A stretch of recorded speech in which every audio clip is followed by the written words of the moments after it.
Os santos são sinais da presença do ressuscitado na história. Hoje, dia 10 de julho, celebramos Santo Olavo. Olavo era da família real norueguesa, nasceu no ano de 995 e foi criado como um pagão, até porque na Noruega, nesse tempo, praticamente não existia cristianismo. Certa vez, ele jovem ainda, participou de uma expedição viking que foi até a Inglaterra. E lá na Inglaterra, surpreendentemente, ele acabou se convertendo ao cristianismo depois de ter contato com a fé cristã. Era uma situação muito rara, um viking que se convertia ao cristianismo. Ele ficou durante algum tempo na Inglaterra, aprendendo, cultivando a sua fé cristã, foi batizado no ano de 1014 e aos 20 anos, diante da morte do seu pai, que era o rei, ele retornou até a Noruega.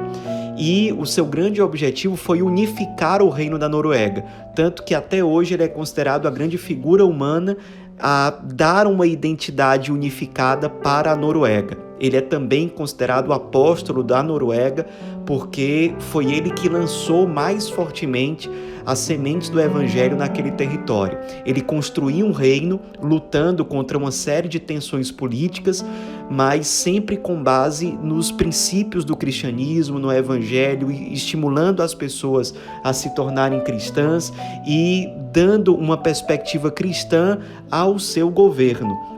Ele enfrentou várias dificuldades, mas com muita habilidade política, ele conseguiu superar uma série de conflitos. Entretanto, seus adversários, depois com a ajuda de outros reis, por exemplo, o rei da Inglaterra e o rei da Dinamarca, conseguiram atacá-lo e fazer com que ele fosse exilado. Então ele passou um bom tempo fora da Noruega, passou um tempo em Kiev, onde hoje fica a Ucrânia, passou também um bom tempo na Suécia e há relatos que contam que ele foi um grande evangelizador por esses lugares onde ele passou um tempo exilado, inclusive chegando a motivar muitas e muitas pessoas a receberem o batismo.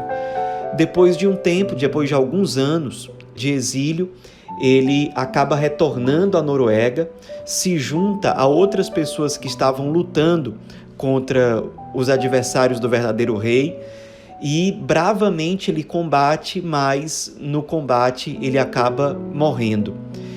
Seu corpo foi enterrado em um determinado local, onde logo em seguida se construiu uma igreja. Ele morreu no ano de 1030, mais particularmente no dia 29 de julho. Mais ou menos um ano depois da sua morte, o seu corpo foi retirado e viram que o corpo estava intacto.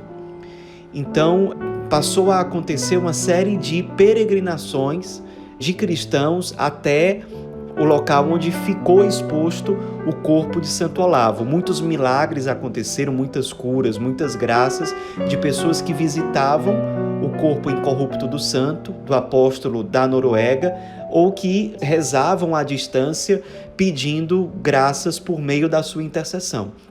Ele se tornou, aos poucos, um verdadeiro santo muito popular na Noruega, mesmo antes da sua canonização.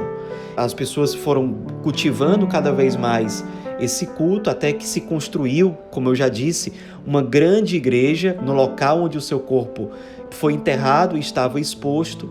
Durante alguns séculos, o corpo dele ficou de fato exposto até que com a Reforma Protestante reenterraram o corpo dele para tentar fazer com que aquela devoção popular católica não mais existisse. Aliás, a devoção a Santo Olavo é compartilhada também pelos cristãos ortodoxos.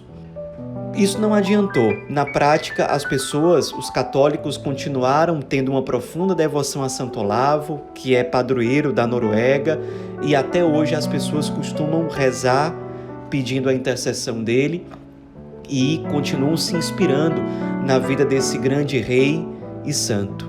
Em 1856, uma igreja dedicada a Santo Olavo foi erigida na capital da Noruega. Também existem igrejas dedicadas a Santo Olavo na Inglaterra, na Dinamarca e em vários lugares da Europa. Aliás, a devoção a Santo Olavo foi bastante difundida por vários lugares da Europa, principalmente nos territórios anglo-saxões, durante a Idade Média. Um exemplo de santo que foi rei, que foi fiel à sua fé, que não é de berço cristão, mas que passou por um profundo processo de conversão e que acabou, no fim das contas, sendo martirizado na defesa da sua fé, na defesa do seu povo, na defesa do seu reino. Nos inspiremos nesse santo de hoje, que ele nos ensine a que nas nossas situações cotidianas, na nossa vida concreta, nós sejamos em tudo fiéis à vontade de Deus. Santo Olavo, rogai por nós.